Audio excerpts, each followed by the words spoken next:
여러분은 혹시 카리브의 깊은 바다 밑에서 벌어졌던 그 숨막히는 사건을 아시나요? 2024년 늦가을 세상이 전혀 알지 못하는 사이에 벌어졌던 그 긴박했던 순간 말입니다. 미국의 경제 제재가로 인해 베네수엘라 정권은 말 그대로 벼랑 끝에 내몰린 상태였죠. 그들의 국고는 바닥났고 민심은 흉흉했으며 정규전으로는 도저히 미국을 상대할 수 없다는 사실을 뼈저리게 깨닫고 있었습니다. 그래서 그들은 돌아선 민심을 잡기 위해 아주 위험한 선택을 하였습니다.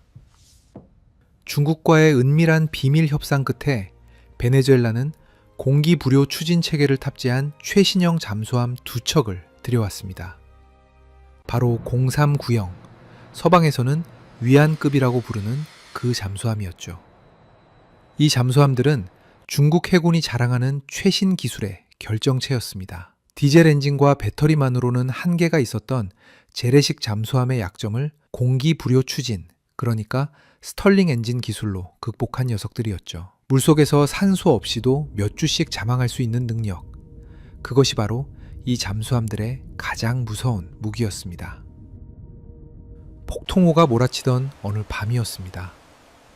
먹구름이 하늘을 뒤덮고 거센 비바람이 바다를 휘저을 때 2척의 잠수함은 베네수엘라의 한 군항을 빠져나갔습니다.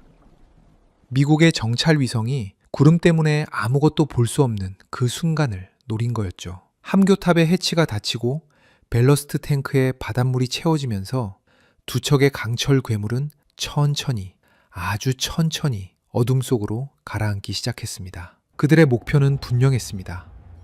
카리브해를 지나 대서양으로 향하는 미국의 군수 지원함과 LNG 운반 선단, 그것이 바로 그들이 노리는 사냥감이었습니다. 미국 본토를 직접 공격할 수는 없었지만 인명피해를 최소화하면서 민간 상선과 전략물자를 실은 배들을 바다 밑으로 보내버리면 어떻게 될까요?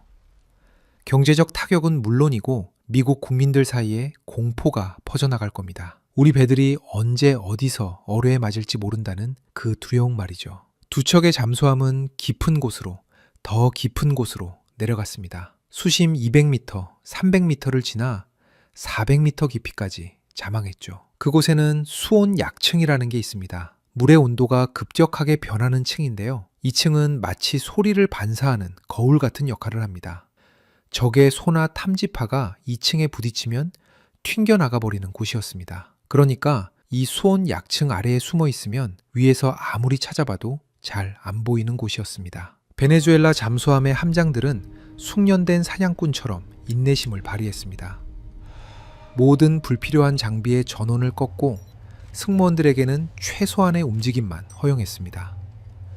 함 내부는 숨소리마저 조심스러울 정도로 조용했죠.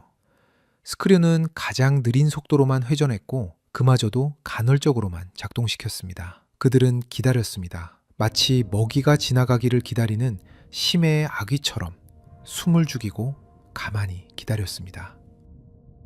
바로 그때였습니다. 지구 적에도 고도 600km 상공을 시속 27,000km가 넘는 속도로 돌고 있던 대한민국의 정찰 위성이 카리브해 상공을 지나가고 있었습니다. 이 위성에는 특별한 장비가 달려 있었죠. 바로 합성 개구 레이더 SAR이라고 부르는 장비였습니다. 이 레이더는 구름이 끼어 있건 밤이건 상관없이 지상과 해상을 들여다볼 수 있었습니다. 위성의 레이더가 카리브해 수면을 스캔하기 시작했습니다. 수많은 전파가 바다로 쏟아져 내려갔고 반사되어 돌아오는 신호들을 컴퓨터가 분석하기 시작했죠.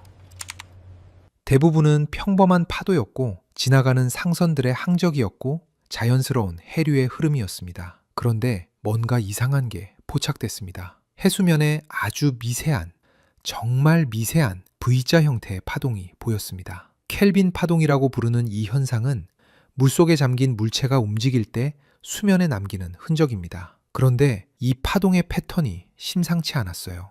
일반 상선이 만드는 파동과는 확연히 달랐습니다. 속도도 느렸고 깊이도 깊었으며 무엇보다 열 징후가 비정상적이었습니다. 위성에 탑재된 적외선 센서가 그 지점의 해수 온도를 측정했는데 주변보다 0.3도에서 0.5도 정도 높게 나타났습니다. 이건 뭔가 열을 내뿜는 물체가 물속에 있다는 증거였죠. 스노클링 심도로 기동하는 잠수함, 그것도 디젤 엔진을 돌리면서 배기가스를 배출하는 잠수함의 전형적인 특징이었습니다.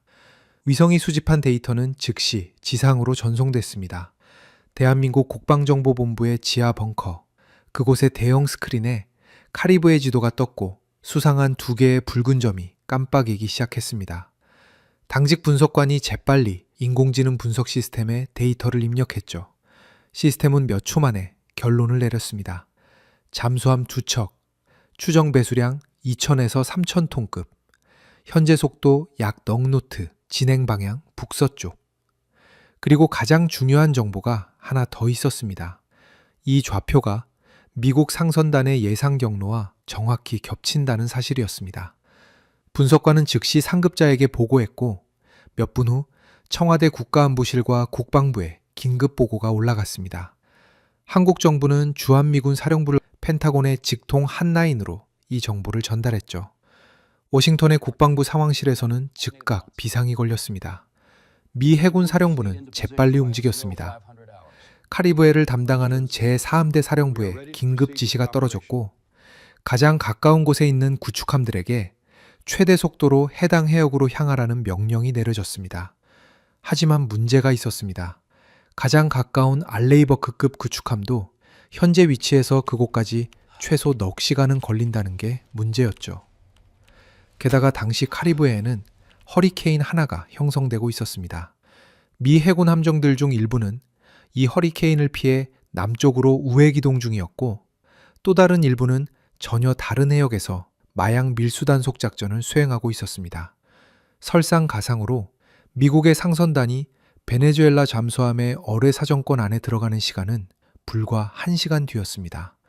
펜타곤의 작전 참모들은 급하게 대안을 찾기 시작했습니다. 공군의 B-1 장거리 대잠 초계기를 출격시킬까도 생각했지만 초계기가 현장에 도착해서 소노부이를 뿌리고 적 잠수함을 탐지하고 공격하기까지의 시간을 계산해 보니 그것도 너무 늦었습니다. 게다가 적 잠수함이 수온 약층 아래 깊숙이 숨어 있다면 소노부이로는 탐지 자체가 어려울 수도 있었죠. 바로 그 순간 한 참모가 뭔가를 발견했습니다.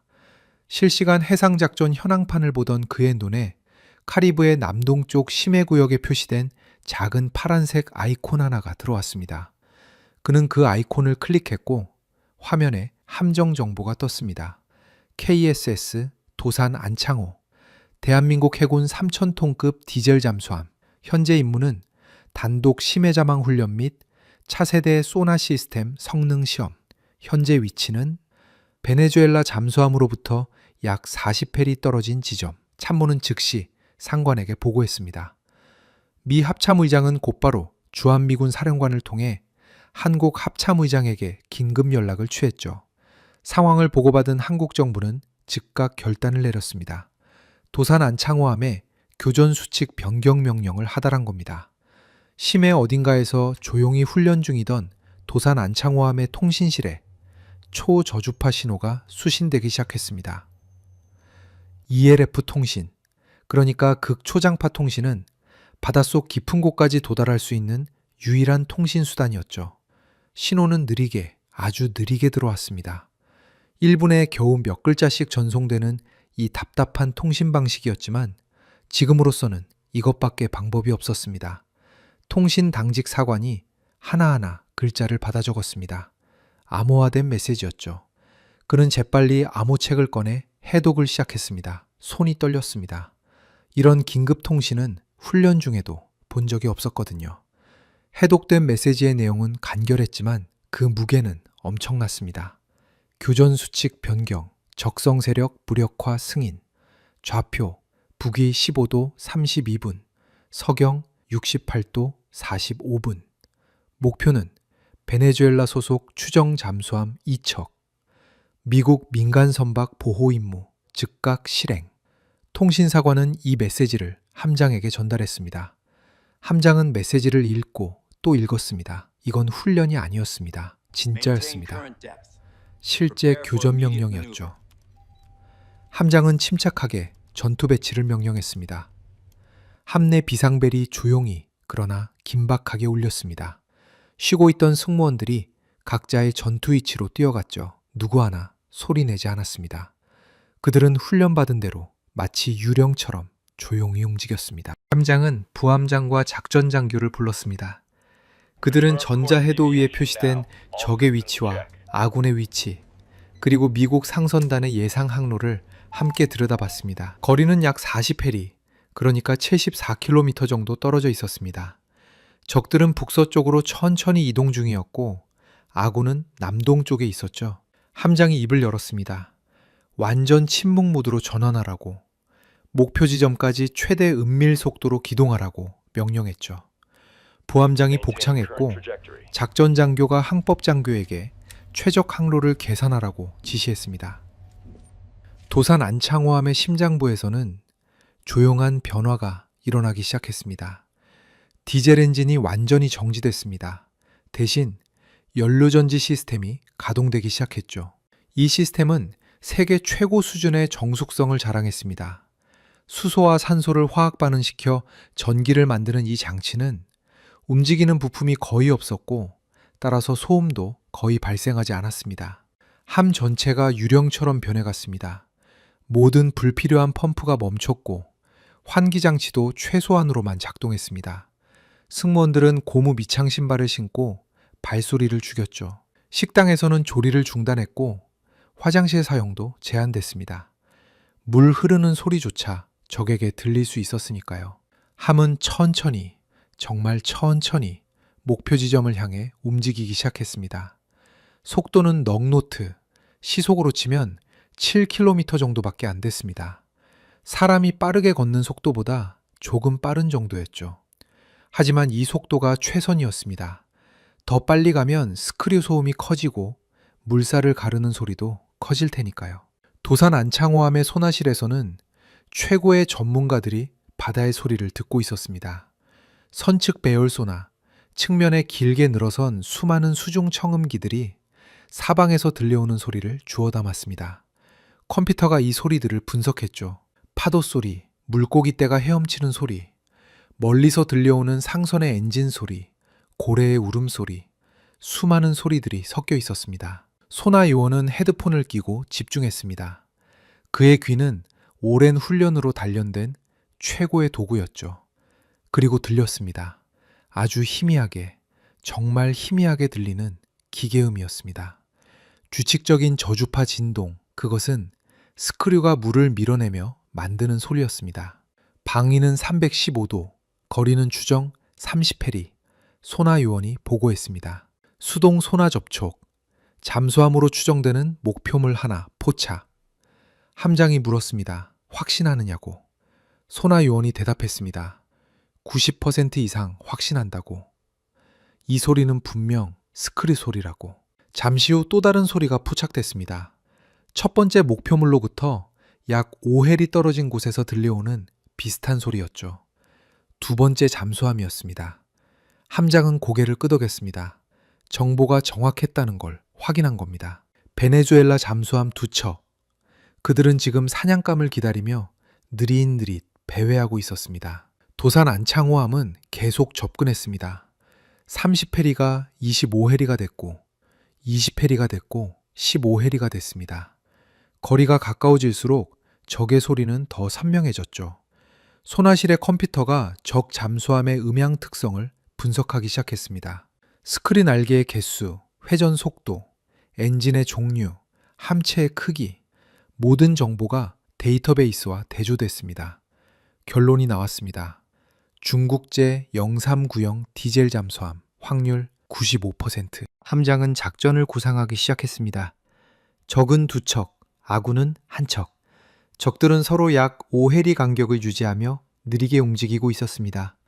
아마도 탐지 범위를 넓히기 위한 대응인 것 같았죠. 문제는 동시에 2척을 상대해야 한다는 거였습니다. 한 척을 먼저 공격하면 다른 한 척이 즉시 반격해 올 겁니다. 그렇게 되면 아군도 위험해지죠. 기습의 효과를 최대한 살려야 했습니다. 함장은 결심했습니다. 먼저 후방에 있는 두 번째 함을 공격하겠다고. 그 함이 격침되는 동안 첫 번째 함은 뒤에서 무슨 일이 벌어지는지 모를 겁니다. 그 혼란의 틈을 타서 첫 번째 함도 제거하는 겁니다. 어뢰 발사 준비 명령이 떨어졌습니다. 어뢰실에서는 발사관 1번과 2번이 준비됐습니다.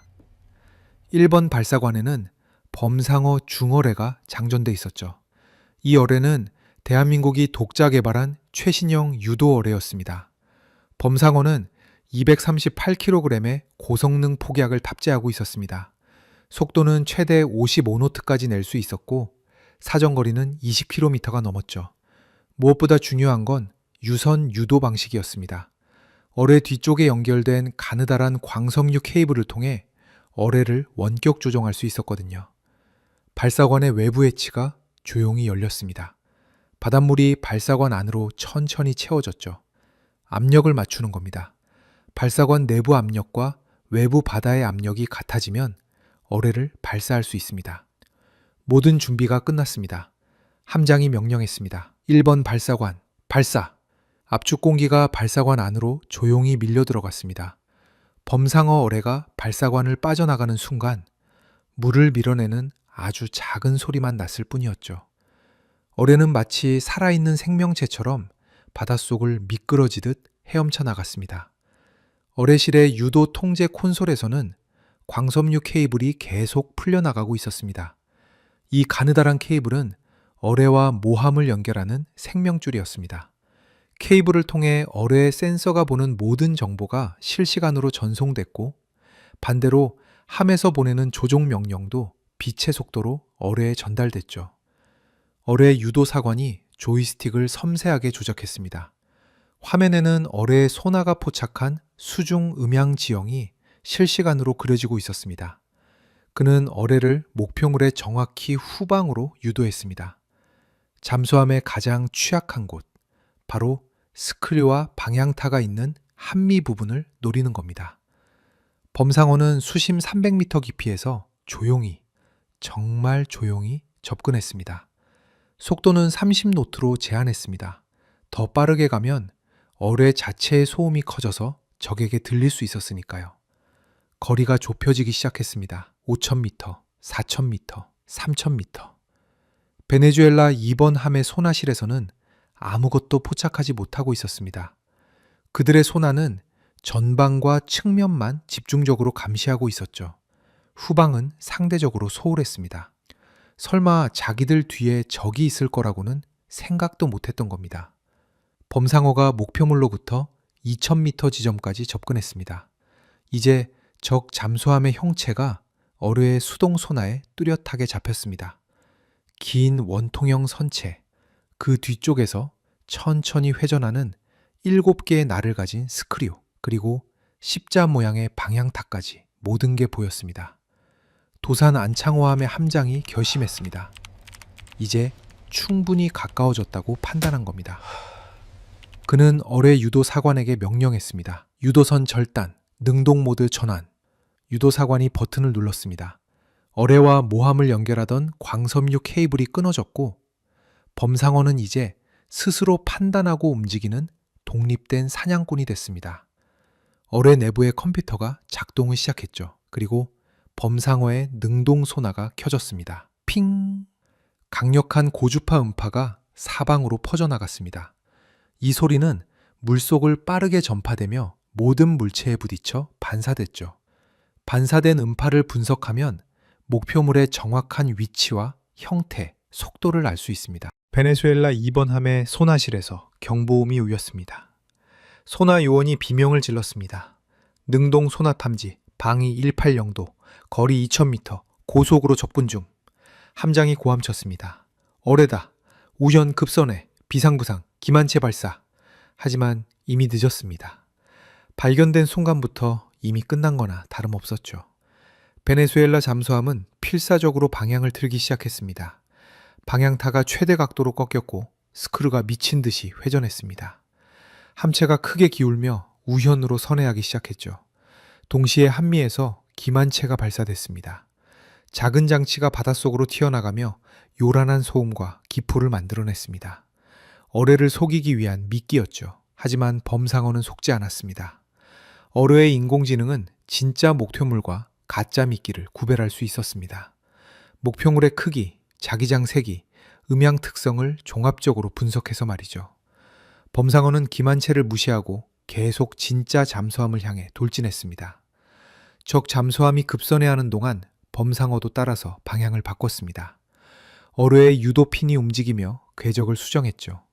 둘 사이의 거리는 빠르게 줄어들었습니다. 1000m, 500m, 200m. 베네수엘라 승무원들은 공포에 질렸습니다. 어뢰가 점점 가까워지는 소리가 함체를 타고 울려왔습니다.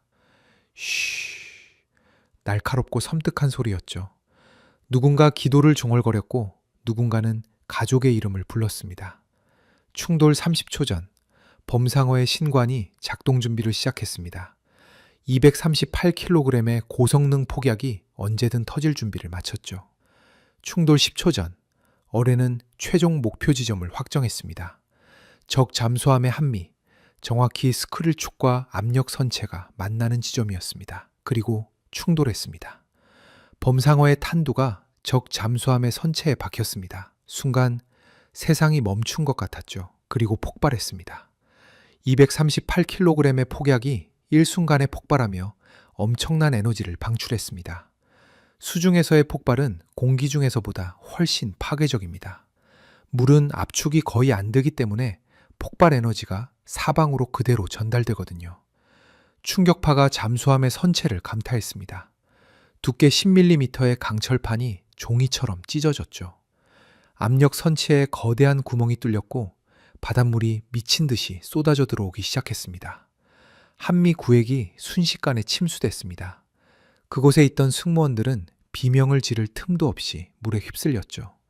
수압이 너무 강해서 격병문을 닫을 수도 없었습니다. 물은 다음 구획으로 또 다음 구획으로 밀려 들어갔습니다. 스크류축이 부러졌습니다. 엔진룸에서는 기계들이 제어를 잃고 폭주하기 시작했죠. 디젤 엔진이 과부하로 불을 뿜었고 배터리실에서는 단락이 일어나며 유독가스가 뿜어져 나왔습니다. 함은 평형을 잃었습니다. 무거워진 한미가 아래로 가라앉기 시작했죠. 함수는 위로 치솟았습니다. 각도가 점점 가파라졌습니다. 10도, 20도, 30도. 함 내부의 모든 물건들이 뒤쪽으로 쏟아져 내렸습니다. 함장이 필사적으로 명령을 외쳤습니다. 비상부상, 모든 밸러스트 탱크 배수, 압축 공기 최대 분사. 하지만 아무 소용 없었습니다. 제어 시스템이 이미 망가졌고 전력도 끊겼으며 무엇보다 침수 속도가 너무 빨랐습니다. 함은 계속 가라앉았습니다. 수심 400m, 500m, 600m. 설계 한계 수심을 넘어섰습니다. 선체가 비명을 지르기 시작했죠. 강철이 삐걱거리며 휘어졌고 이음새에서 물줄기가 분수처럼 뿜어져 나왔습니다. 그리고 마지막 순간이 왔습니다. 압력 선체가 견디지 못하고 무너졌습니다. 600m 깊이의 어마어마한 수압이 일순간에 함 내부로 밀려 들어왔죠. 모든 것이 압축되고 파괴됐습니다. 베네수엘라 2번 함과 그 안에 56명의 승무원은 그렇게 심해의 어둠 속으로 사라졌습니다. 도산 안창호함의 소나실에서는 모든 과정을 실시간으로 듣고 있었습니다. 폭발음, 선체가 찢어지는 소리, 침수되는 소리, 그리고 마지막으로 함체가 붕괴되는 굉음까지. 소나요원은 헤드폰을 벗고 십자를 그었습니다. 함장이 물었습니다. 목표물 상태는? 소나요원이 대답했습니다. 침몰 확인됐습니다. 더 이상 소음이 들리지 않습니다. 하지만 전투는 아직 끝나지 않았습니다. 1번 함이 남아 있었죠. 베네수엘라 1번 함에서는 뒤쪽에서 들려온 거대한 폭발음에 모두가 얼어붙었습니다. 함장이 소나요원에게 물었습니다. 무슨 소리냐고. 소나요원은 떨리는 목소리로 대답했습니다. 폭발음입니다. 방위 135도 2번 함이 있던 위치입니다. 1번. 함의 함장은 즉시 상황을 파악했습니다. 동료함이 공격받았다는 걸 그는 주저없이 명령했습니다. 전투 배치, 좌연 급선회, 소음원 방향으로 함수 지향, 어뢰 발사 준비. 1번 함이 방향을 틀기 시작했습니다. 함수가 폭발음이 들린 방향을 향했죠. 그들은 적이 그곳에 있을 거라고 확신했습니다. 틀린 판단은 아니었습니다만 완벽하게 정확하지도 않았죠. 도산 안창호함은 어뢰 발사 직후 조용히 위치를 이동했습니다. 1번 어뢰를 발사한 곳에서 약 1000m 떨어진 지점으로 몰래 빠져나온 겁니다. 함장은 적이 반격해 올 것을 예상하고 있었거든요. 베네수엘라 1번함은 소나를 최대 출력으로 가동했습니다. 능동 소나를 켰습니다. 핑, 핑, 핑. 강력한 음파가 사방으로 퍼져나갔죠. 필사적으로 적을 찾고 있었습니다. 그리고 뭔가 잡혔습니다. 희미하지만 분명한 반응이었죠. 방위 090도, 거리 약 7,000m, 함장이 외쳤습니다. 목표 포착, 어뢰 발사. 베네수엘라 1번함의 발사관에서 어뢰 2발이 연속으로 튀어나갔습니다. 중국제 위성 어뢰였죠. 이 어뢰들은 유선 유도 없이 자체 소나만으로 목표를 추적하는 방식이었습니다. 2발의 어뢰가 목표를 향해 질주하기 시작했습니다. 속도는 40노트, 스크류가 요란하게 회전하며 거품을 일으켰습니다. 도산 안창호함의 소나실에서 경보음이 울렸죠. 소나 요원이 보고했습니다. 어뢰 탐지 2발, 방위 345도, 추정거리 6,000m, 고속으로 접근 중입니다. 함장은 침착했습니다. 그는 이미 이 상황을 예상하고 준비해뒀으니까요. 그가 명령했습니다. 기만기 발사, 좌현 20도 선회, 속도 증가. 도산 안창호함의 후미에서 작은 장치가 사출됐습니다. 자항식 기만기였죠. 이 기만기는 작은 스크류로 스스로 움직이면서 실제 잠수함과 비슷한 소음을 만들어냈습니다. 게다가 음향 증폭기를 내장하고 있어서 실제보다 더 크게 들렸죠. 기만기는 도산 안창호함이 있던 자리에 남아서 요란하게 소음을 냈습니다. 한편 진짜 도산 안창호함은 조용히 옆으로 빠져나갔습니다. 속도를 조금 높였지만 여전히 소음을 최소화할 수 있는 범위 내였죠. 베네수엘라의 2 어뢰는 기만기를 향해 돌진했습니다. 어뢰의 소나가 큰 소음을 내는 목표물을 잡았고 그게 진짜 적이라고 판단한 겁니다. 어뢰들은 기만기 주변을 빙빙 돌며 추적했죠. 그리고 폭발했습니다. 첫 번째 어뢰가 기만기에 명중했고 이어서 2번째 어뢰도 터졌습니다. 2번의 거대한 폭발이 바다를 뒤흔들었죠. 하지만 거기엔 진짜 잠수함이 없었습니다. 적들은 속은 겁니다. 도산 안창호함의 함장은 이 순간을 놓치지 않았습니다. 적이 혼란스러워하는 지금이 바로 기회였죠.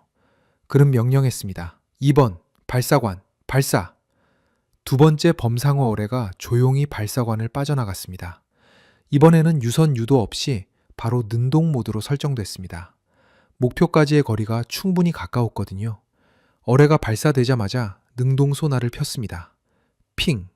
강력한 음파가 퍼져나갔고 즉시 목표물을 포착했습니다. 베네수엘라 1번함, 방위 345도, 거리 6,500m.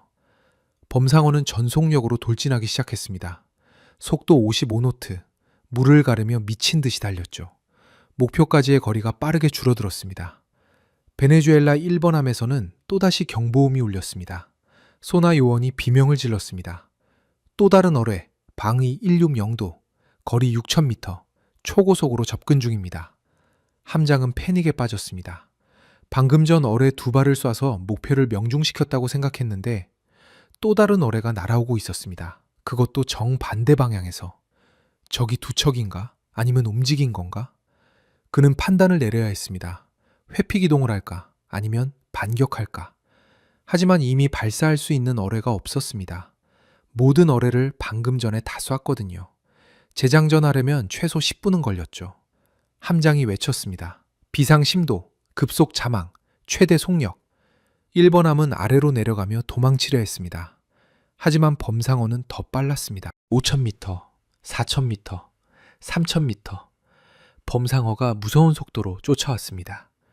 베네수엘라 잠수함은 필사적으로 속도를 높였지만 디젤 잠수함의 수중 속도로는 한계가 있었습니다. 최대 20노트가 고작이었죠. 2,000m, 1,000m. 범상어의 능동 소나가 계속 핑핑거리며 목표를 추적했습니다. 이제 도망칠 수 없다는 걸 모두가 알았습니다. 베네수엘라 함장은 마지막 수단을 썼습니다. 남은 모든 기만체를 한꺼번에 발사했죠. 한미에서 10여 개의 기만체가 튀어나왔습니다. 그것들이 사방으로 흩어지며 요란한 소음을 냈습니다. 하지만 범상어의 인공지능은 이미 진짜 목표물의 음향 특성을 완벽하게 학습한 상태였습니다. 어뢰는 수많은 기만체들 사이를 지나치며 오직 진짜 잠수함만을 향해 직진했죠. 500m, 300m, 100m. 베네수엘라 1번 함의 함장은 마지막 순간 무전기를 잡았습니다. 본국에 최후의 메시지를 보내려 했죠. 하지만 그럴 시간조차 없었습니다. 범상어가 목표물에 도달했습니다. 이번에는 한미가 아니라 중앙 구획을 노렸습니다. 압력선체의 정중앙, 가장 많은 승무원이 있고 가장 중요한 장비들이 모여 있는 그곳이었죠. 충돌하는 순간 범상어의 심관이 작동했습니다. 그리고 폭발했습니다. 238kg의 고성능 폭약이 터지며 섬광이 수중을 밝혔습니다. 폭발 지점의 온도는 순간적으로 수천 도까지 치솟았죠. 물이 증발하며 거대한 기포가 생겼고 그 기포가 팽창하며 엄청난 충격파를 만들어냈습니다. 충격파가 잠수함의 중앙 구획을 강타했습니다. 압력선체가 안쪽으로 깊숙이 찌그러졌죠. 두께 12mm의 고장력 강판이 마치 알루미늄 캔처럼 구겨졌습니다. 선체에 거대한 균열이 생겼고 그 균열은 순식간에 사방으로 퍼져나갔습니다. 함교 구획의 압력선체가 완전히 파열됐습니다. 수심 500m 깊이의 수압, 평방 센티미터당 50kg이 넘는 어마어마한 압력이 일순간에 함 내부로 밀려들어왔죠. 바닷물이 총알처럼 분사됐습니다. 물기둥이 함 내부의 모든 것을 휩쓸었습니다. 전기계통이 순식간에 망가졌습니다. 배전반에서 불꽃이 튀며 합선이 일어났고 함 내부가 암흑천지가 됐습니다. 비상등마저 켜지지 않았죠. 승무원들은 완전한 어둠 속에서 공포에 떨어야 했습니다. 함장석의 계기판들이 모두 꺼졌습니다. 수심계, 속도계, 방위계, 모든 게 작동을 멈췄죠. 함장은 자신의 함이 어느 방향으로 가고 있는지, 얼마나 빨리 가라앉고 있는지조차 알 수 없었습니다. 엔진룸에서는 디젤 엔진이 제어를 잃고 폭주했습니다. 회전수가 위험 수준을 넘어섰고 과열된 실린더에서 연기가 피어올랐죠. 엔진룸의 당직 사관이 수동으로 연료를 차단하려 했지만 밸브가 파손돼서 돌아가지 않았습니다. 결국 엔진은 스스로를 파괴하며 멈춰섰습니다. 배터리실은 더 끔찍한 상황이었습니다. 침수된 바닷물이 배터리 셀에 닿자 격렬한 화학 반응이 일어났죠. 염소가스가 발생하기 시작했습니다. 이 유독가스는 승무원들의 폐를 태웠습니다. 기침이 나왔고 눈물이 쏟아졌으며 숨을 쉴 수가 없었습니다. 함은 제어 불능 상태로 빠르게 가라앉았습니다. 평형을 완전히 잃은 함체는 옆으로 기울기 시작했죠. 좌연으로 10도, 20도, 30도. 함 내부의 모든 물건이 한쪽으로 쏟아졌습니다. 소화기, 공구함, 침대, 사람들까지도 중력을 거스르지 못하고 굴러떨어졌습니다. 어뢰실에서는 재장전 중이던 어뢰 한 발이 고정대에서 빠져나왔습니다. 2000kg이 넘는 무게의 철 덩어리가 경사진 바닥을 따라 미끄러졌죠. 그 앞에 있던 승무원 2명이 깔렸습니다. 비명소리가 함 내부에 울려 퍼졌지만 아무도 도와줄 수 없었습니다. 함교에서는 당직 사관이 비상 부상 절차를 시도했습니다. 모든 밸러스트 탱크를 배수하기 위해 압축 공기 밸브를 열려고 했죠. 하지만 유압 시스템이 망가져서 밸브가 작동하지 않았습니다. 그는 수동 핸들을 돌리기 시작했습니다. 온 힘을 다해 핸들을 돌렸지만 이미 늦었습니다. 수심이 계속 깊어졌습니다. 600m, 700m. 설계 한계 수심인 300m를 한참 전에 넘어선 상태였습니다. 선체가 삐걱거리기 시작했죠. 강철이 비명을 지르는 것 같은 소리가 함 전체에 울려 퍼졌습니다. 리벳이 튀어나가기 시작했습니다. 탕, 탕, 탕. 선체를 고정하던 리벳들이 엄청난 수압을 견디지 못하고 총알처럼 날아갔죠.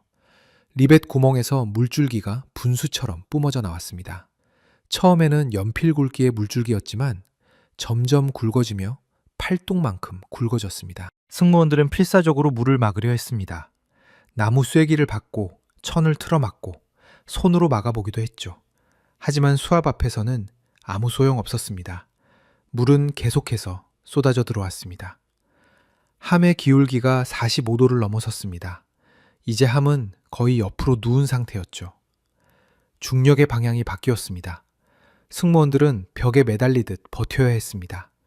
발밑은 벽이었고 옆은 바닥이었습니다. 격실과 격실 사이에 방수문을 닫으려는 시도가 계속됐습니다. 한미 구획은 이미 완전히 침수됐으니 최소한 다른 구획이라도 살려야 했죠. 당직 수병이 무거운 방수문을 닫으려고 온 힘을 다했습니다. 하지만 그 순간 다음 구역에서 동료 승무원 한 명이 뛰어왔습니다. 그는 방수문을 통과하려 했죠. 당직 수병은 멈춰야 했습니다. 동료를 버릴 수는 없었으니까요. 그가 방수문을 잡고 있는 동안 물이 더 많이 밀려 들어왔습니다. 동료가 간신히 통과했습니다. 당직 수병이 다시 방수문을 닫으려 했죠. 하지만 이미 문틀이 뒤틀려 있었습니다. 폭발의 충격으로 함체가 변형됐기 때문이었죠. 방수문이 완전히 닫히지 않았습니다. 틈새로 물이 계속 새어 들어왔습니다. 수심 800m를 지났습니다. 이 깊이에서의 수압은 평방 센티미터당 80kg이 넘었습니다. 사람 손바닥만한 면적에 600kg이 넘는 무게가 실리는 겁니다. 잠수함의 선체는 이런 압력을 견디도록 설계되지 않았습니다.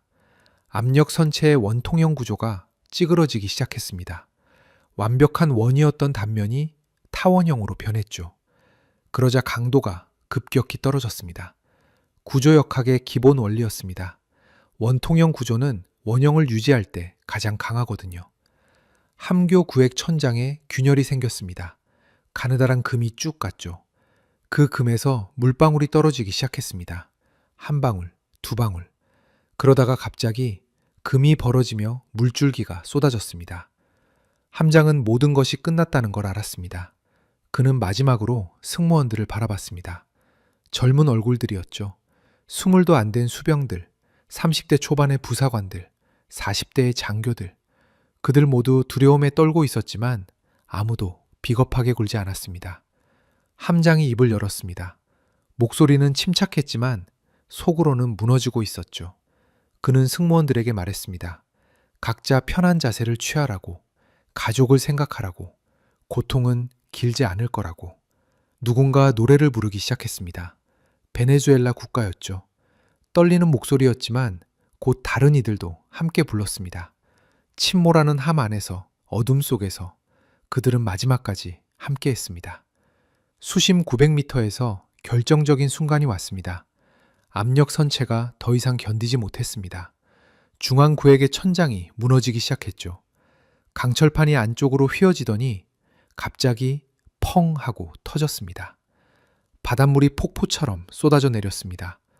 1초도 안 돼서 구획 전체가 물로 가득 찼죠. 그 안에 있던 모든 것이 물에 잠겼습니다. 사람도, 기계도, 공기도. 연쇄 반응이 시작됐습니다. 중앙 구획이 무너지자 그 충격으로 앞뒤 구획의 압력 선체도 약해졌습니다. 균열이 더 커졌고 물이 더 빨리 들어왔죠. 그리고 마침내 함 전체의 압력 선체가 거의 동시에 붕괴됐습니다. 폭발에 가까운 소리가 났습니다. 쿵! 깊고 둔탁한 소리였죠. 잠수함이 완전히 파괴된 순간이었습니다. 함체는 여러 조각으로 갈라졌고 그 조각들은 더 깊은 심해 바닥을 향해 떨어지기 시작했습니다. 베네수엘라 1번 함과 그 안에 58명의 승무원은 그렇게 카리브해의 심연 속으로 사라졌습니다. 그들은 전쟁을 시작했지만 전쟁이 무엇인지 제대로 알기도 전에 끝이 났죠. 적이 누군지조차 끝까지 몰랐습니다. 도산 안창호함의 소나실에서는 모든 과정을 들었습니다. 폭발음, 침수음, 선체 붕괴음, 그리고 마지막으로 심해 바닥에 함체 조각들이 떨어지는 소리까지. 소나 요원은 헤드폰을 천천히 벗었습니다. 그의 얼굴은 창백했고 손은 떨리고 있었습니다. 함장이 물었습니다. 목표물 상태 보고하라고. 소나 요원은 잠시 침묵했다가 대답했습니다. 두 번째 목표물 격침 확인됐습니다. 더 이상 생존 반응 없습니다. 전투지휘소에 침묵이 흘렀습니다. 승리의 환호는 없었죠. 적이긴 했지만 같은 바다 사람들이었습니다. 같은 잠수함 승조원들이었습니다. 그들도 명령을 따랐을 뿐이고 가족이 있었을 거고 돌아가고 싶었을 겁니다. 하지만 전쟁은 그런 겁니다. 누군가는 살고 누군가는 떠나야 하는. 도산 안창호함의 승무원들은 자신들의 임무를 완수했습니다. 미국의 민간 선박들을 지켰고 더 큰 비극을 막았습니다. 함장이 명령했습니다. 수동 소나로 전환하라고. 주변 해역 최종 수색을 실시하라고. 혹시 놓친 적이 더 있을 수 있었으니까요. 또는 생존자가 있을 가능성도 확인해야 했습니다. 쏜나 요원들이 집중해서 바다를 들었습니다. 30분 동안 모든 주파수 대역을 샅샅이 뒤졌죠. 하지만 아무것도 없었습니다. 적성 함정의 신호도, 구조 신호도, 생존자의 노크 소리도 들리지 않았습니다. 함장은 최종 결심을 내렸습니다. 부상하겠다고. 증거를 확인하고 기록해야 했으니까요. 도산 안창호함은 천천히 조심스럽게 위로 올라가기 시작했습니다. 벨러스트 탱크에서 물이 배출됐습니다. 압축 공기가 들어가며 탱크를 채웠죠. 함은 양성부력을 얻었고 위로 떠오르기 시작했습니다. 수심 500m, 400m, 300m. 천천히, 아주 천천히 올라갔습니다. 수심 100m에서 잠시 멈췄습니다. 주변을 다시 한번 확인하기 위해서였죠. 잔망경 심도까지 올라가기 전에 혹시 모를 위협을 점검해야 했습니다. 수상함이 있을 수도 있고 항공기가 있을 수도 있었으니까요. 쏜나로 수상함정을 찾았습니다. 북쪽으로 약 30페리 떨어진 곳에서 여러 척의 배가 탐지됐죠. 스크류 소리의 패턴으로 봐서 대형 상선들이었습니다. 바로 미국의 선단이었습니다. 그들은 아무것도 모른 채 평온하게 항해하고 있었습니다. 도산 안창호함은 계속 올라갔습니다. 수심 30m, 20m, 10m, 그리고 마침내 잔망경 심도에 도달했습니다. 함교장이 잔망경을 올렸죠. 렌즈를 통해 바깥 세상이 보이기 시작했습니다. 해가 지고 있었습니다. 카리브해의 석양이 수평선을 붉게 물들이고 있었죠. 파도는 잔잔했고 하늘은 맑았습니다. 평화로운 풍경이었습니다. 방금 전까지 100여 명이 넘는 사람들이 숨을 거둔 곳이라고는 믿기지 않을 만큼. 함교장이 수평선을 천천히 스캔했습니다. 360도를 다 둘러봤죠. 수상함은 없었습니다. 항공기도 없었습니다. 다만 북쪽 먼 곳에 미국 상선단의 마스트가 희미하게 보였습니다. 그리고 바다 위에 떠 있는 것들이 보였습니다. 기름띠였죠. 무지갯빛으로 반짝이는 기름이 넓게 퍼져 있었습니다. 디젤 연료와 윤활유가 침몰한 잠수함에서 새어나온 겁니다. 기름띠 사이사이로 부서진 함체의 파편들이 떠 있었습니다. 함교장이 카메라로 사진을 찍기 시작했습니다. 증거자료로 남겨야 했으니까요. 기름띠의 범위, 떠 있는 파편들, GPS 좌표까지 꼼꼼하게 기록했죠. 잔망경의 고배율 렌즈가 떠다니는 파편들을 하나하나 확대해서 담았습니다. 찢어진 철판 조각들, 부서진 계기판의 일부, 코르크 단열재 파편들이 파도에 흔들리며 떠다녔죠. 그 중에는 키릴 문자가 새겨진 명판도 있었습니다. 중국이 만들었지만 러시아 기술을 기반으로 한 잠수함이었으니까요. 함교장은 줌을 더 당겼습니다. 기름띠 가장자리에서 뭔가 주황색 물체가 보였습니다. 구명조끼였죠. 하지만 그 안에 사람은 없었습니다. 빈 구명조끼만 허공에 떠 있었습니다. 아마 폭발의 충격으로 함 내부에서 튀어나온 것 같았습니다. 사진 촬영이 끝났습니다. 함교장이 잔망경을 천천히 내렸죠. 그는 함장에게 보고했습니다. 침몰 확인됐습니다. 생존자 없습니다. 증거사진 촬영 완료했습니다. 함장은 고개를 끄덕였습니다. 그리고 명령했습니다. 자망 준비, 귀환 항로 설정. 임무는 끝났습니다. 이제 돌아갈 시간이었죠. 도산 안창호함은 다시 심해로 내려가기 시작했습니다. 벨러스트 탱크에 물이 채워졌고 함은 음성 부력을 얻어 가라앉았습니다. 수면 위에 평화로운 석양이 점점 멀어졌죠. 물이 잔망경 렌즈를 덮었고 세상은 다시 푸른 바다색으로 변했습니다. 수심 200m까지 내려갔습니다. 안전한 깊이였죠. 항법 장교가 귀환 항로를 계산했습니다. 현재 위치에서 작전 해역으로 돌아가는 최적 경로를 찾았죠. 수온 약층 아래로 움직이면서 탐지를 피하는 루트였습니다. 함장이 항로를 승인했습니다. 도산 안창호함은 방향을 틀어 남동쪽으로 향하기 시작했습니다. 속도는 여전히 넉루트로 유지했죠. 급할 것 없었습니다. 천천히, 조용히, 아무도 모르게 돌아가는 게 최선이었습니다. 함 내부에서는 전투 배치가 해제됐습니다. 승무원들이 각자의 평상시 위치로 돌아갔죠. 하지만 분위기는 여전히 무거웠습니다. 방금 전까지 전투를 치렀으니까요. 실전이었습니다. 훈련이 아니었습니다. 식당에서 식사 준비가 시작됐습니다. 전투 중에는 조리를 중단했었으니 배고픈 승무원들이 많았죠. 조리병이 간단한 식사를 만들기 시작했습니다. 뜨거운 국과 밥, 그리고 김치, 잠수함 안에서 먹는 가장 위안이 되는 음식이었습니다. 함장은 함장실로 돌아갔습니다. 그는 책상 앞에 앉아서 작전 보고서를 작성하기 시작했죠. 시간, 위치, 목표물 정보, 교전 경과, 결과, 모든 것을 상세하게 기록했습니다.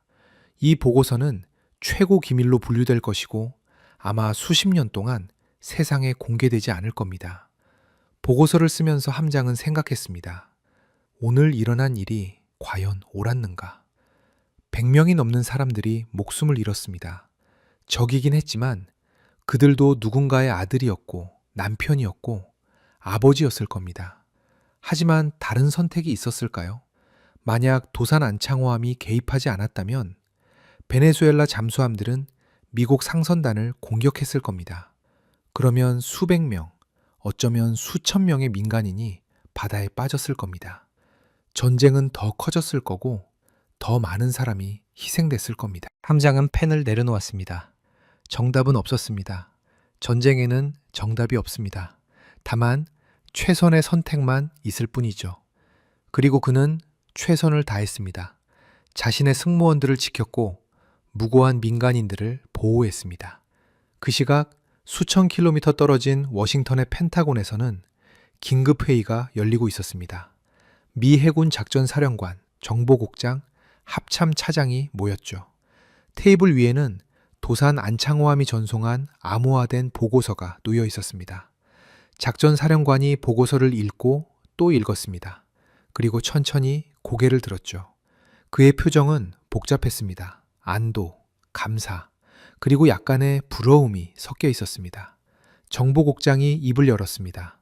한국 측 정보가 정확했다고, 그들의 위성 정찰 능력이 예상보다 훨씬 뛰어나다고 말했죠. 그리고 도산 안창호함의 작전 수행 능력도 인상적이라고 덧붙였습니다. 합참 차장이 물었습니다. 이 사실을 공개할 것인가? 작전 사령관은 고개를 저었습니다. 공개하지 않는 게 좋겠다고 했죠. 여러 이유가 있었습니다. 첫째, 베네수엘라와의 외교적 문제였습니다. 미국이 직접 베네수엘라 잠수함을 격침시켰다면 그건 전쟁 행위로 간주될 수 있었죠. 하지만 제3국인 한국이 개입한 상황은 더 복잡했습니다. 공개하면 국제법적 논란이 생길 수 있었습니다. 둘째, 한국의 잠수함 능력을 숨기기 위해서였습니다. 도산 안창호함이 보여준 성능은 놀라웠습니다. 탐지 능력, 은밀성, 무장의 정확도, 모든 면에서 최고 수준이었죠. 이런 능력을 적들에게 알리고 싶지 않았습니다. 셋째, 한국과의 관계를 고려해서였습니다. 한국은 조용히 도움을 줬습니다. 공개를 원하지 않을 가능성이 높았죠. 동맹국의 의사를 존중해야 했습니다. 작전 사령관이 결론을 내렸습니다.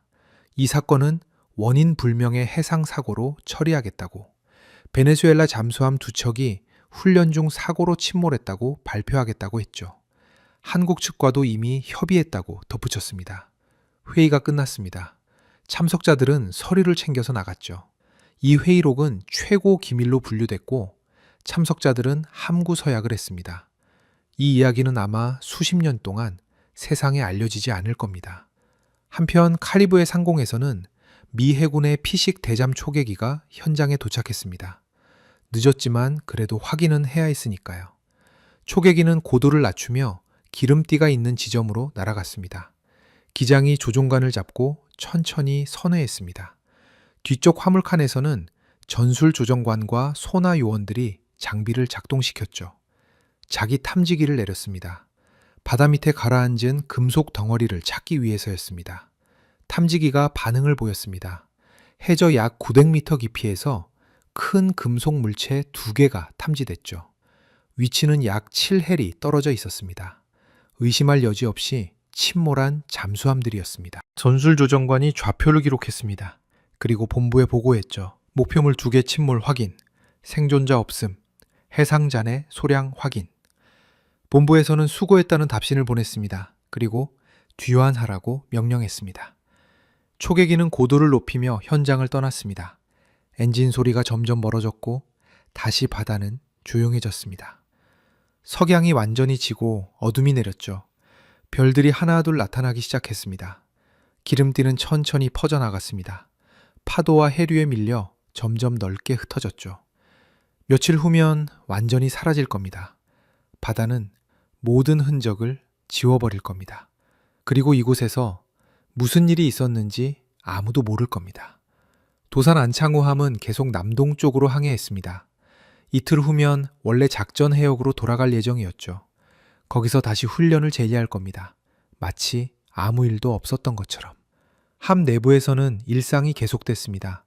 당직 교대가 이루어졌고 식사 시간이 됐고 청소가 진행됐죠. 하지만 승무원들의 눈빛은 달라져 있었습니다. 그들은 이제 진짜 전투를 경험한 전사들이었습니다. 어뢰실에서는 발사한 어뢰들을 보충하는 작업이 진행됐습니다. 예비 어뢰를 발사관에 재장전했죠. 무거운 어뢰를 옮기는 건 힘든 작업이었지만 승무원들은 묵묵히 일했습니다. 손아실에서는 데이터 분석이 계속됐습니다. 교전 중에 수집한 음향 정보를 정리했죠. 적 잠수함의 소음 특성, 어뢰의 성능, 자함의 정숙성, 모든 데이터가 앞으로의 작전에 귀중한 자료가 될 겁니다. 기관실에서는 장비 점검이 이루어졌습니다. 연료전지 시스템, 배터리, 공기 정화 장치, 모든 게 정상적으로 작동하고 있었죠. 전투 중에도 단 한 가지 고장도 없었습니다. 한국 기술의 신뢰성이 증명된 겁니다. 함장실에서 함장은 여전히 보고서를 쓰고 있었습니다. 마지막 문단을 작성하고 있었죠. 그는 신중하게 단어를 선택했습니다. 임무 완수, 아군 피해 없음, 목표 무력화 확인, 한국 해군 잠수함 전력의 우수성 입증, 승무원 전원 훌륭한 임무 수행. 그는 보고서를 다시 한번 읽었습니다. 수정할 부분이 있는지 확인했죠. 그리고 마지막에 한 문장을 더 추가했습니다. 보남은 조용히 귀환합니다. 보고서가 완성됐습니다. 함장은 파일을 암호화했습니다. 그리고 통신실로 가져가서 본부로 전송하도록 지시했죠. 초저주파 통신으로 천천히 하지만 확실하게 전달될 겁니다. 며칠 후 대한민국 해군 작전사령부에서 이 보고서를 받았습니다. 작전 참모가 보고서를 해독했고 즉시 사령관에게 보고했죠. 사령관은 보고서를 읽으며 고개를 끄덕였습니다. 그는 참모들을 불렀습니다. 그리고 말했습니다. 도산 안창호함 승조원들에게 표창을 수여하겠다고. 하지만 공개 시상식은 하지 않겠다고 했죠. 조용히, 비밀리에 진행하겠다고 했습니다. 참모 중 한 명이 물었습니다. 언론에는 어떻게 할 것인가? 사령관은 대답했습니다. 아무 말도 하지 않겠다고. 이 작전은 없었던 일이라고. 역사는 기록하되 세상에는 알리지 않겠다고 했습니다. 일주일 후 도산 안창호함은 원래 작전 해역으로 돌아왔습니다. 아무도 그들이 어디 갔다 왔는지 몰랐습니다. 공식 기록상으로는 계속 그 해역에서 훈련 중이었으니까요. 함은 다시 일상적인 훈련을 재개했습니다. 소나 시험, 어뢰 모의 발사, 은밀 기동 연습, 평범한 훈련들이었죠. 하지만 승무원들의 마음속에는 그날의 기억이 생생했습니다. 한 달 후 도산 안창호함은 모항으로 귀환했습니다. 부두에는 가족들이 나와 있었죠. 아내들, 부모님들, 아이들. 그들은 사랑하는 사람들이 돌아온 걸 기뻐했습니다. 승무원들이 하나씩 함에서 내렸습니다. 그들은 가족들을 껴안았죠. 따뜻한 포옹, 기쁨의 눈물, 안도의 한숨, 평범한 귀한 풍경이었습니다. 하지만 그들만 알고 있었습니다. 이번 항해가 얼마나 특별했는지, 그들이 무엇을 했는지, 그리고 그것이 얼마나 중요했는지. 하지만 아무도 말하지 않았습니다. 말할 수 없었죠. 부두에서 조금 떨어진 곳에 검은색 승용차가 서 있었습니다. 차에서 한 사람이 내렸죠. 해군 제복을 입은 장성이었습니다. 그는 도산 안창호함을 바라봤습니다. 함장이 그에게 다가갔습니다. 두 사람은 악수를 나눴죠. 장성이 조용히 말했습니다. 수고했다고, 자랑스럽다고, 대한민국이 고맙게 생각한다고. 함장은 고개를 숙였습니다. 그리고 대답했습니다. 임무였을 뿐이라고, 당연한 일을 했을 뿐이라고. 장성은 미소 지었습니다. 그리고 다시 차에 올라탔습니다. 차는 조용히 부두를 떠났습니다. 그날 저녁, 서울의 한 비공개 회의실에서 소수의 사람들이 모였습니다. 국방부 장관, 합참의장, 국가안보실장, 그리고 대통령이었죠. 테이블 위에는 도산 안창호함의 최종 작전 보고서가 놓여 있었습니다. 대통령이 보고서를 천천히 읽었습니다. 한 페이지, 두 페이지. 마지막 페이지까지 모두 읽었죠. 그리고 보고서를 내려놓았습니다. 회의실에 침묵이 흘렀습니다.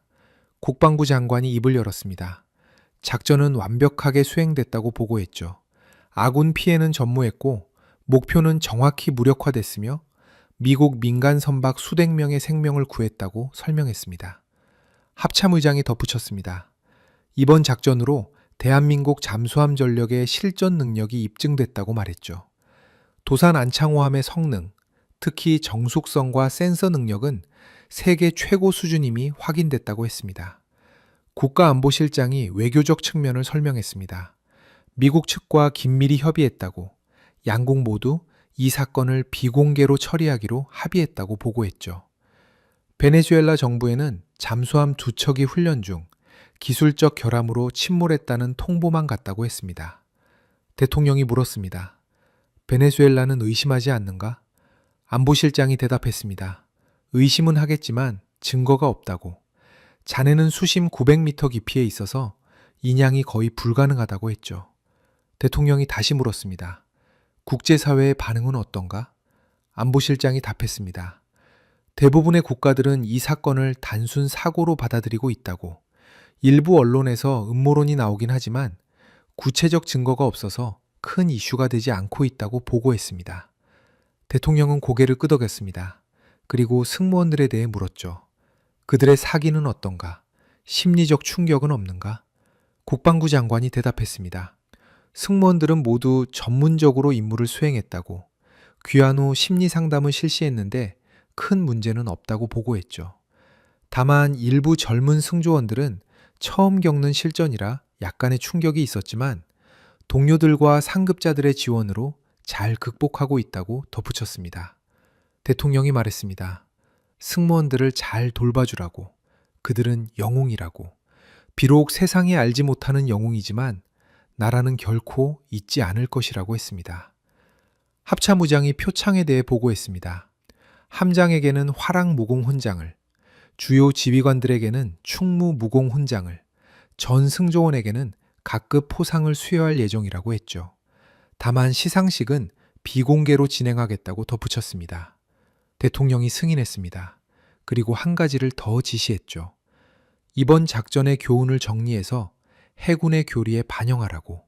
그리고 이런 상황이 다시 발생했을 때를 대비해서 대응 매뉴얼을 만들라고 했습니다. 회의가 끝났습니다. 참석자들은 일어서서 나갔죠. 보고서는 최고 기밀금고에 보관됐습니다.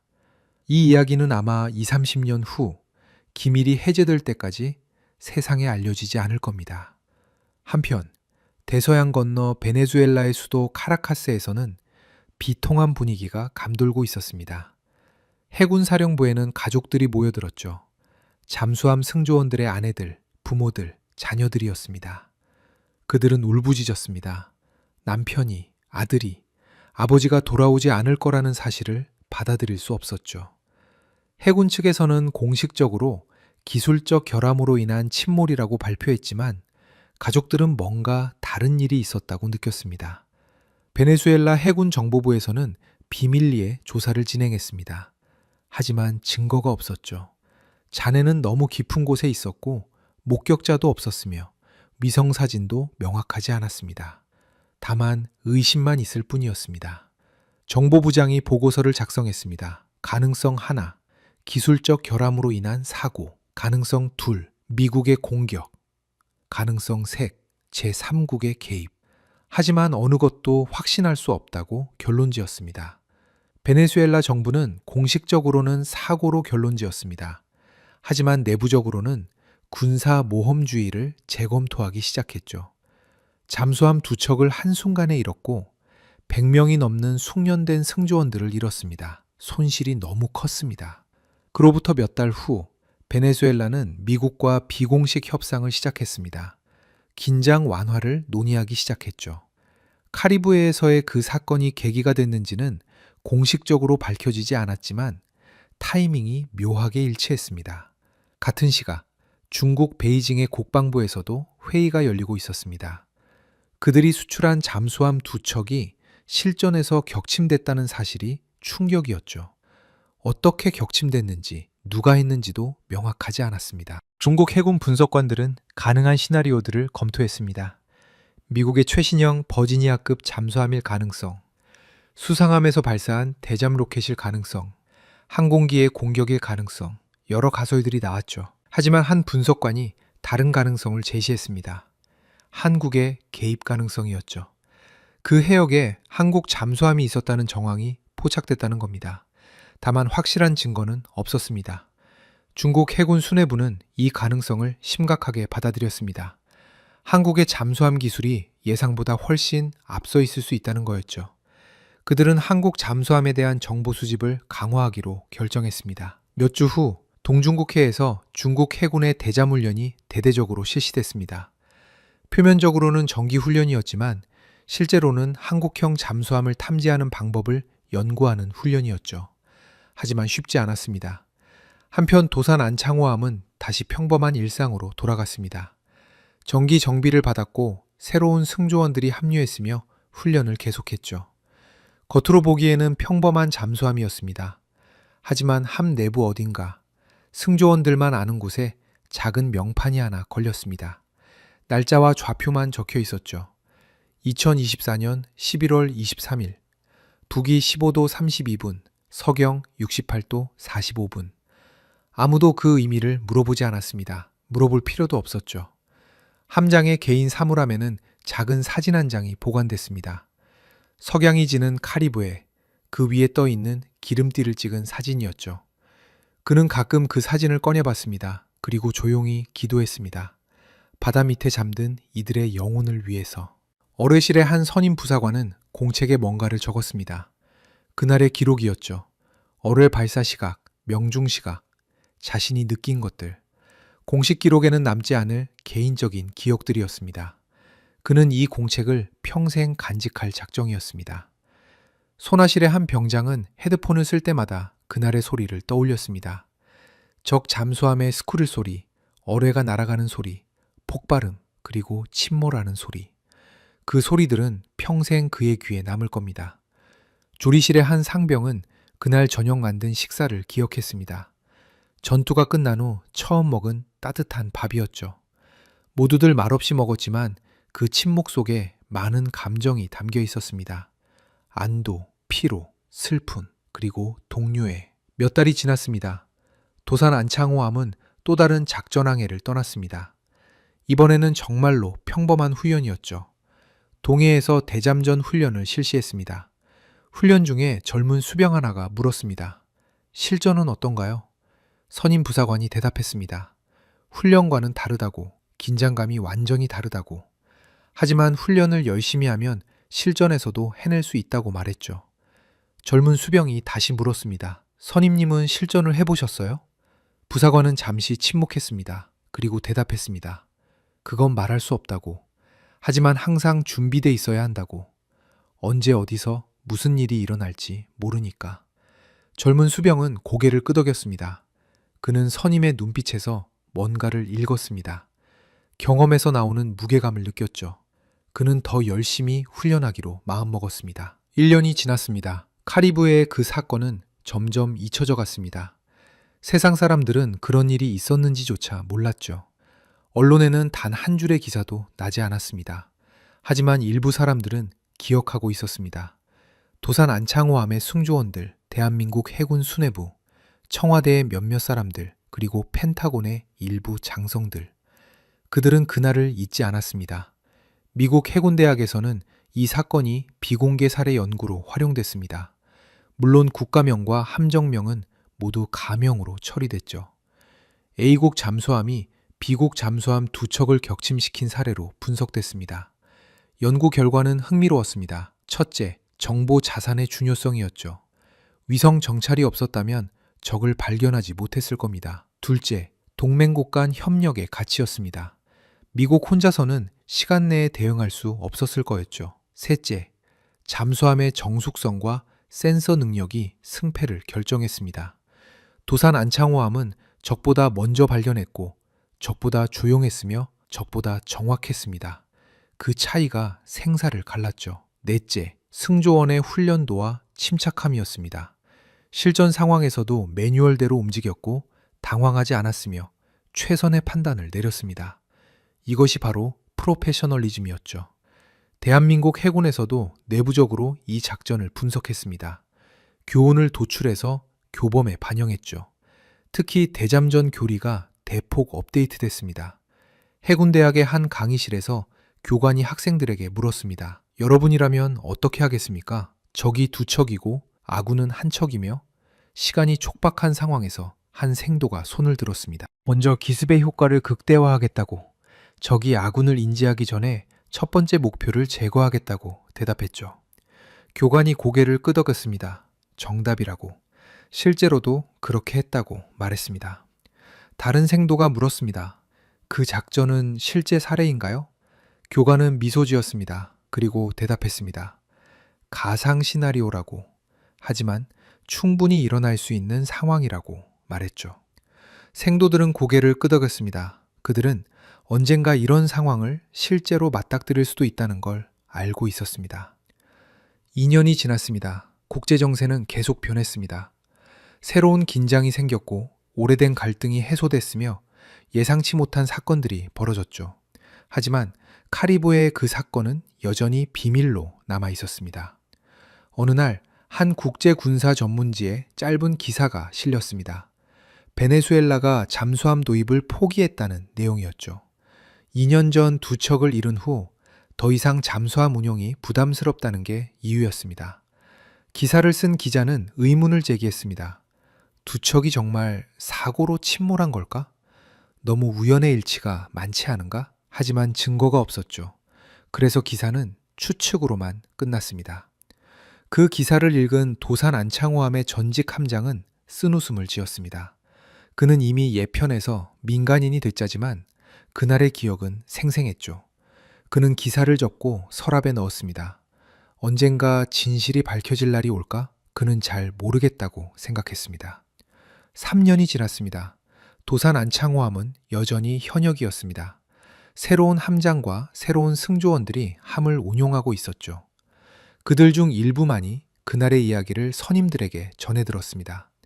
함 내부의 그 작은 명판은 여전히 그 자리에 있었습니다. 새로운 승조원들이 물었습니다. 저게 뭐죠? 선임들은 대답했습니다. 우리의 역사라고, 말할 수 없는 역사라고. 5년이 지난 어느 날 미국 워싱턴의 한 연구소에서 특별한 세미나가 열렸습니다. 참석자는 소수였죠. 미 해군 전략연구소 연구원들과 몇몇 퇴역 제독들, 그리고 국방부 정책 담당자들이었습니다. 발표자는 한국계 미국인 해군 분석관이었습니다. 그의 발표 주제는 서태평양 지역 잠수함 전력 균형이었죠. 그는 프레젠테이션을 시작했습니다. 화면에 각국의 잠수함 사진들이 떴습니다. 중국의 영급, 일본의 소류급, 호주의 콜린스급, 그리고 한국의 도산 안창호급. 그는 각 잠수함의 재원을 설명했죠. 배수량, 무장, 센서, 추진체계. 숫자들이 화면에 나열됐습니다. 그러다가 그는 흥미로운 질문을 던졌습니다. 이 중 실전 경험이 있는 잠수함은 몇 척일까요? 청중들이 웅성거렸죠. 대부분은 없다고 생각했습니다. 현대 잠수함의 실전 사례는 매우 드물었으니까요. 발표자가 말했습니다. 공식적으로는 없습니다. 하지만 비공식적으로 확인되지 않은 정보로는. 그는 잠시 멈췄습니다. 그리고 화면을 바꿨습니다. 카리브해 지도가 나타났죠. 2024년 11월, 이 해역에서 흥미로운 일이 있었다고 그가 말했습니다. 베네수엘라 잠수함 두 척이 동시에 침몰했죠. 공식적으로는 사고였지만 여러 정황이 의심스럽다고 설명했습니다. 첫째, 두 척이 거의 동시에 침몰했다는 점. 둘째, 침몰 위치가 미국 상선단의 예상 항로와 정확히 일치한다는 점. 셋째, 침몰 직전 한국 정찰 위성이 그 해역을 스캔했다는 점. 넷째, 한국 잠수함이 그 근처에 있었다는 미확인 정보. 발표자는 조심스럽게 말했습니다. 물론 이것은 추측일 뿐이라고, 확실한 증거는 없다고. 하지만 만약 사실이라면 이것은 현대 잠수함전의 중요한 사례가 될 것이라고 덧붙였습니다. 한 퇴역 제독이 손을 들었습니다. 그리고 물었죠. 만약 그게 사실이라면 한국 잠수함의 능력을 어떻게 평가하겠는가? 발표자가 대답했습니다. 매우 인상적이라고. 적을 먼저 탐지했고 은밀하게 접근했으며 정확하게 타격했다고 평가했죠. 그리고 가장 중요한 것은 전혀 탐지되지 않았다는 점이라고 강조했습니다. 다른 참석자가 질문했습니다. 우리는 그 사건에 대해 얼마나 알고 있는가? 발표자는 잠시 망설였습니다. 그리고 조심스럽게 대답했죠. 제한적인 정보만 있다고. 양국 정부 모두 함구하고 있다고 말했습니다. 세미나가 끝난 후 몇몇 참석자들이 따로 모였습니다. 그들은 커피를 마시며 조용히 대화를 나눴죠. 그중 한 명이 말했습니다. 한국을 과소평가해서는 안 된다고. 그들의 기술력은 우리가 생각하는 것보다 훨씬 앞서 있다고. 다른 이가 동의했습니다. 한국은 신뢰할 수 있는 동맹국이라고. 이번 사건이 사실이든 아니든 그들과의 협력을 더 강화해야 한다고 말했죠. 모두가 고개를 끄덕였습니다. 같은 시각 지구 반대편 서울의 한 사무실에서 은퇴한 해군 제독이 회고록을 쓰고 있었습니다. 그는 오랜 해군 생활을 정리하고 있었죠. 하지만 어떤 부분들은 쓸 수 없었습니다. 아직 기밀이었으니까요. 그는 2024년 11월 부분에 이르렀습니다. 무엇을 쓸까 고민했죠. 결국 그는 간단하게만 적었습니다. 이달에는 특별한 일이 있었다. 하지만 아직 말할 수 없다. 언젠가 역사가 밝혀질 것이다. 그는 펜을 내려놓고 창밖을 바라봤습니다. 서울의 빌딩 숲이 보였죠. 저 아래 어딘가에서 평범한 사람들이 일상을 살아가고 있었습니다. 그들은 몰랐습니다.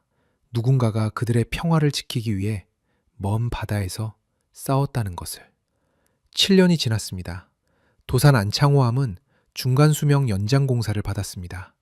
최신 장비로 업그레이드 됐죠. 새로운 소나 시스템, 개량된 어뢰, 향상된 통신 장비, 함은 다시 태어났습니다. 공사 중에 그 작은 명판을 발견한 젊은 기술자가 물었습니다. 이게 뭔가요? 옆에 있던 선임 기술자가 대답했습니다. 건드리지 마라. 그건 이 함의 영혼이다. 젊은 기술자는 고개를 갸우뚱했습니다. 하지만 더 묻지 않았죠. 선임의 진지한 표정이 그것이 매우 중요한 것임을 말해주고 있었습니다. 공사가 끝나고 도산 안창호함은 다시 바다로 나갔습니다. 새로운 함장, 새로운 승조원들과 함께였죠. 하지만 함의 정신은 여전했습니다. 조용히, 확실하게 임무를 완수한다는 정신. 10년이 지났습니다. 국제정세는 많이 변했습니다. 새로운 강대국이 등장했고 오래된 동맹이 재편됐으며 기술도 크게 발전했죠. 하지만 잠수함의 중요성은 여전했습니다. 대한민국 해군은 더 많은 잠수함을 확보했습니다. 도산 안창호급이 여러 척 더 건조됐고 더 큰 잠수함도 계획됐죠. 하지만 도산 안창호함은 여전히 특별했습니다. 1번함이었고 전설이 있는 함이었으니까요. 어느 날 해군 사관학교의 한 생도가 도산 안창호함을 견학했습니다. 그는 함 내부를 둘러보며 감탄했죠. 그리고 함교에서 함장에게 물었습니다. 이 함의 가장 자랑스러운 순간은 언제였나요? 함장은 잠시 생각했습니다. 그리고 대답했습니다. 매 순간이 자랑스럽다고. 하지만 특히 자랑스러운 순간이 있었다고. 언제냐고 생도가 물었죠. 함장은 미소 지었습니다. 언젠가 알게 될 거라고. 인내심을 가지라고 말했습니다. 생도는 이해할 수 없었지만 고개를 끄덕였습니다. 그는 언젠가 자신도 잠수함 함장이 되고 싶었습니다. 그리고 그런 자랑스러운 순간을 만들고 싶었죠. 15년이 지났습니다. 기밀 해제 기한이 다가오고 있었습니다. 대한민국 정부는 내부적으로 논의를 시작했죠. 이 사건을 공개할 것인가, 아니면 계속 비밀로 유지할 것인가. 찬성 측은 말했습니다. 국민들이 알 권리가 있다고, 해군의 능력을 자랑스럽게 생각할 수 있게 해야 한다고, 또한 역사적 기록으로 남겨야 한다고 주장했죠. 반대 측은 말했습니다. 외교적 파장이 있을 수 있다고, 베네수엘라와의 관계를 고려해야 한다고, 또한 작전 방식이 노출되면 안보에 해가 될 수 있다고 우려했습니다. 논의는 계속됐습니다.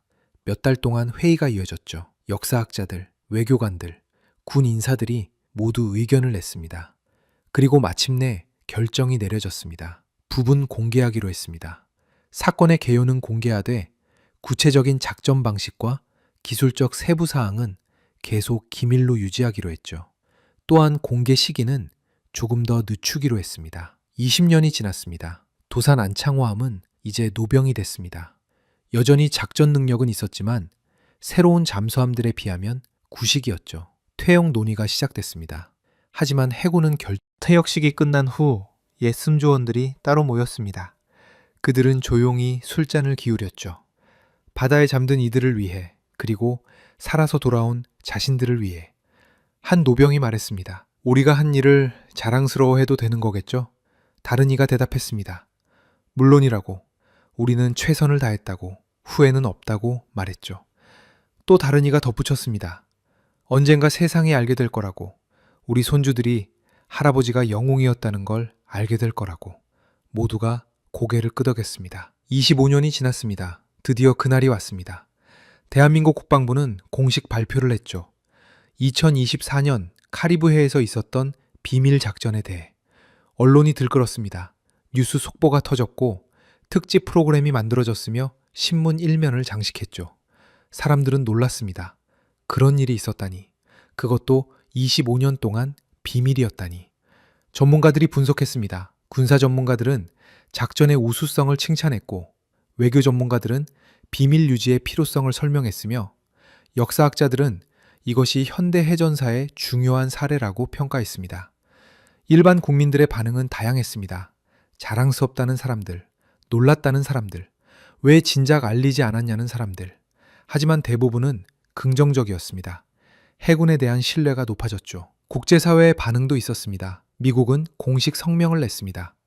한국의 신속한 지원에 감사한다고, 양국의 동맹이 얼마나 중요한지 다시 한번 확인했다고 말했죠. 베네수엘라는 항해 성명을 냈습니다. 하지만 강도는 세지 않았죠. 25년이나 지난 일이었고 당시 정권도 이미 바뀐 상태였으니까요. 형식적인 항의에 그쳤습니다. 중국은 침묵했습니다. 자신들이 수출한 잠수함이 실전에서 격침당한 사실이 부끄러웠을 겁니다. 공식 논평을 내지 않았죠. 한편 도산 안창호함 박물관에는 관람객이 몰려들었습니다. 사람들은 함 내부를 둘러보며 감탄했죠. 그리고 그 작은 명판 앞에서 멈춰 섰습니다. 이제 그 의미를 모두가 알게 됐습니다. 박물관 해설사가 설명했습니다. 2024년 11월 23일 카리브해에서 대한민국 해군은 미국 민간 선박을 지켰다고, 조용히, 확실하게, 아무도 모르게 임무를 완수했다고. 관람객들이 고개를 숙였습니다. 경의를 표하는 거였죠. 바다 밑에 잠든 이들에게도, 임무를 완수한 이들에게도. 그날 저녁 한 노인이 박물관을 찾았습니다. 그는 천천히 함 내부를 걸었죠. 함교에 올라가서 함장석에 앉았습니다.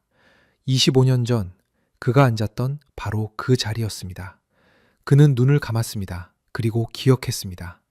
긴장됐던 그 순간들, 결단을 내려야 했던 순간들, 그리고 안도했던 순간들을. 모든 게 어제 일처럼 생생했습니다. 박물관 직원이 다가와서 물었습니다. 관람 시간이 끝났다고, 나가셔야 한다고. 노인은 고개를 끄덕였습니다. 일어서면서 함장석을 쓰다듬었죠. 그리고 조용히 중얼거렸습니다. 고마웠다고, 함께 해줘서 고마웠다고, 우리는 최선을 다했다고. 그는 함을 떠났습니다. 뒤돌아보지 않았죠. 돌아볼 필요가 없었습니다. 모든 것이 그의 마음속에 영원히 새겨져 있었으니까요. 밤이 됐습니다. 박물관은 문을 닫았고 도산 안창호 함은 어둠 속에 잠겼습니다.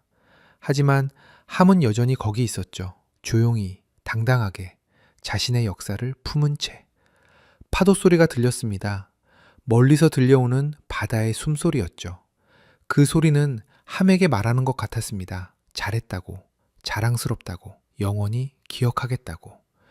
그렇게 이야기는 끝이 났습니다. 하지만 정신은 계속됩니다. 새로운 잠수함들이 바다로 나가고 새로운 승조원들이 임무를 수행하며 새로운 역사가 만들어지고 있습니다. 조용히, 확실하게, 아무도 모르게. 그것이 바로 잠수함의 방식입니다. 그리고 그것이 바로 대한민국 해군의 자긍심입니다.